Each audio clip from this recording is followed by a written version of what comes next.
the sugar snap pea seeds were the only ones big enough for me to handle. The smaller seeds would blow away, or my clumsy 4-year-old fingers would drop them. I poked my finger deep into the soil, just like my mom showed me, and dropped in the wrinkled seed, packing down the soil as hard as I could. Every day I dumped more water on the peas, just waiting for them to grow.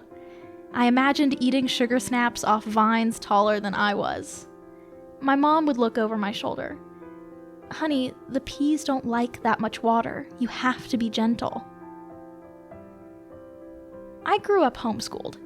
My sophomore year of high school, my sister and I turned English papers in for my mom's review, and Mom tore mine to shreds.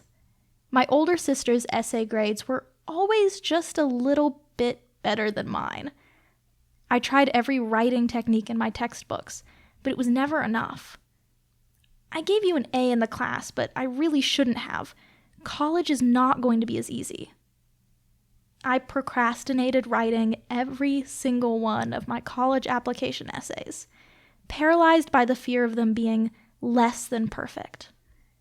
But eventually, I started my first college-level English course with a professor known for being punishing. And that spring, my mom gave me a set of tomato plants to sprout in my dorm room. My mom told me in a million little ways that I wouldn't succeed in college. She criticized my writing style, pushed tighter and tighter deadlines, and warned me that college was a dangerous and emotionally damaging place. And when I walked into my first class, white-knuckled, I believed her for a while.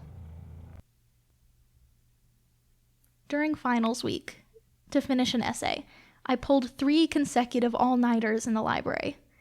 I left at 4 a.m. every morning only to take a cold shower and grab more coffee. One of my first friends at college, Ethan, stayed with me the entire time. When I handed him my draft, he just said, "This is really good." I didn't let anyone see, but when I made it back to my room, I cried. When I came home, I gave those spindly tomato plants back to my mom. "Honey, you overwatered them." Later that summer, my parents told me I'd changed. I wasn't the same little girl who'd moved away. And I wasn't. I came back with an A from a tough but fair English professor at ETSU, friends who told me my ideas were worth it, and, later that fall, a new plant. I have 8 plants on my windowsill right now, all of them gifted to me by my friends from ETSU. This week, I noticed one of my plants was drooping. So, I moved it to a windowsill with more sunlight.